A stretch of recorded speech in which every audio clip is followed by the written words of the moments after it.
Single স্ক্রিনের কথা বলেন, এই মুহূর্তে বাংলাদেশে 129টা হলে আমাদের সিনেমা চলছে, 129টা হলই হাউসফুল, কেউ কোনো টিকিট পাচ্ছে না। গতকালকে ধরেন আমি মুন্সিগঞ্জ সদরে পান্না সিনেমা হলে একজন সিনেমা দেখে আমাকে ফোন করেছে। সে বলল যে বিকাল 3টার দিকে 3টার শো দেখেছে সে বলল যে 600 লোক ওখানে, তার মানে ওখানে 5টা করে শো চলছে, মানে 3000 লোক একসাথে দেখছে। এবং এই যে উপচে পড়া ভিড়, মানুষের উন্মাদনা, এটা তো আপনারাই তো আসলে সব জায়গা থেকে আমরাও দেখছি আপনাদের মাধ্যমে। আর আমরা যখন হল ভিজিট করছি, আমরা হল মালিকদের সঙ্গে কথা বলছি এবং যখন রিপোর্ট কালেক্ট করছি, তখন এই চিত্রটা আমরা দেখতে পাচ্ছি। এটা তো একটা বিশাল ব্যাপার, তাই তো রাফি? এবং দর্শকদেরকে আমি তো ধন্যবাদ জানাতে চাই। এটা তো সিনেপ্লেক্সের কথা বললাম। আপনার লায়নে আজকে কয়টা শো লায়নে? তো এই গতদিন এবং আজকেও এই একইভাবে চলছে এবং এতটুকু কমেনি, বরং আমাদের প্রতি ঘন্টায় ঘন্টায় আমরা খবর পাচ্ছি যে আমাদের শো বাড়ছে এবং দর্শকের আরও চাহিদা বাড়ছে। সেই অনুযায়ী হলগুলা ঠিক করছে যে কোথায় কয়টা শো হচ্ছে। গত 20 বছরে আজকে একটা বড় নিউজ মিডিয়াতে আমি দেখেছি যে গত 20 বছরে তারা নিউজ করেছে, গত 20 বছরে এই ঘটনা ঘটেনি। এটা রেকর্ড। আমি একটাই এক্সাম্পল দিই আপনাদেরকে। ধরেন সিনেপ্লেক্স, আমরা এখন যেখানে বসে আছি, সিনেপ্লেক্সে প্রথম দিন, আর আপনি বললেন গত 3 দিন না, আসলে 2.5 দিন, কারণ ঈদের দিন তো আসলে আমাদের শুরু হয়েছে বিকালে সিনেপ্লেক্সে আমাদের শো ছিল 12টা। সেদিনই বাড়তে বাড়তে আমরা দেখলাম 22টা, তারপরে 22টা হয়ে গেল 32টা থেকে 42টা থেকে 49টা। আজকে সিনেপ্লেক্সের সবগুলো শাখায় 55টা শো চলছে এবং আগামীকাল শুক্রবার থেকে 58টা শো চলবে। তো এটা একটা বিষয় যে সিনেমা যখন হিট হয়, এটা কিন্তু অনেক বড় একটা ফ্যাক্টর যে রিপিট অডিয়েন্স আমি পাচ্ছি কিনা। আপনি দেখবেন, যেমন আমি একবার দেখেছি, আবার এই সিনেমাটা এমন একটা সিনেমা, আপনি 2.5 ঘন্টা আপনি এন্টারটেইনড হবেন।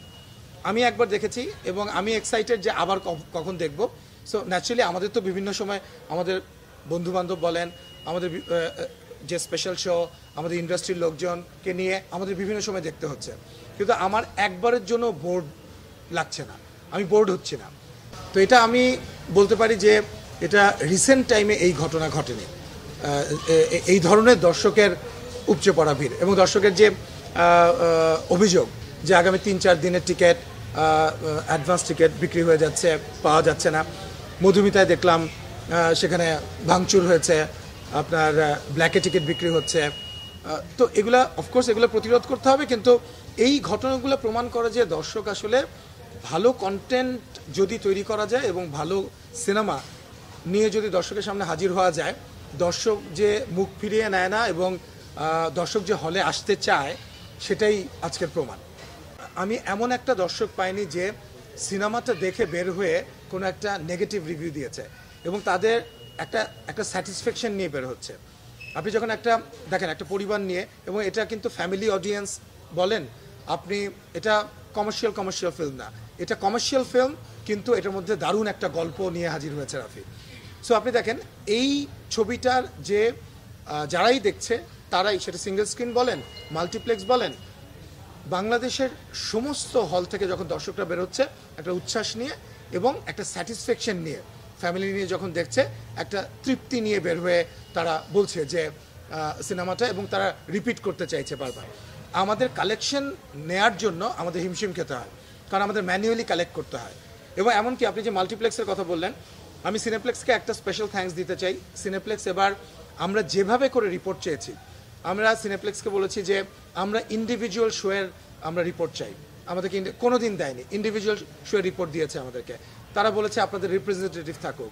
সো এই ক্ল্যারিটিগুলো যদি আমরা সব জায়গায় পাই, সো আর সিনেপ্লেক্সে যে আজকে 58টা শো নিয়ে আগামীকালকে থেকে শুরু হচ্ছে নতুন সপ্তাহ, এটাও কিন্তু আমি একবার ফোন করিনি, রাফি একবার ফোন করেনি যে আমাদের শো বাড়িয়ে দেন আমাদের। সো দর্শক চাহিদার উপর কিন্তু শো বাড়ে। সো মাল্টিপ্লেক্সগুলো তো ধরেন, আমরা মাল্টিপ্লেক্সগুলোরও সিনেপ্লেক্স বাদে অন্যান্য মাল্টিপ্লেক্সগুলো তো যেমন আমাদের কালেকশনের ক্ষেত্রে যেমন ব্লকবাস্টার আমাদের একটু সময় লাগে, তো ওই জায়গাগুলো যদি একটু ঠিক করে ফেলা যায়, আপনাদেরকে প্রপার ইনফরমেশন দিতে পারবো।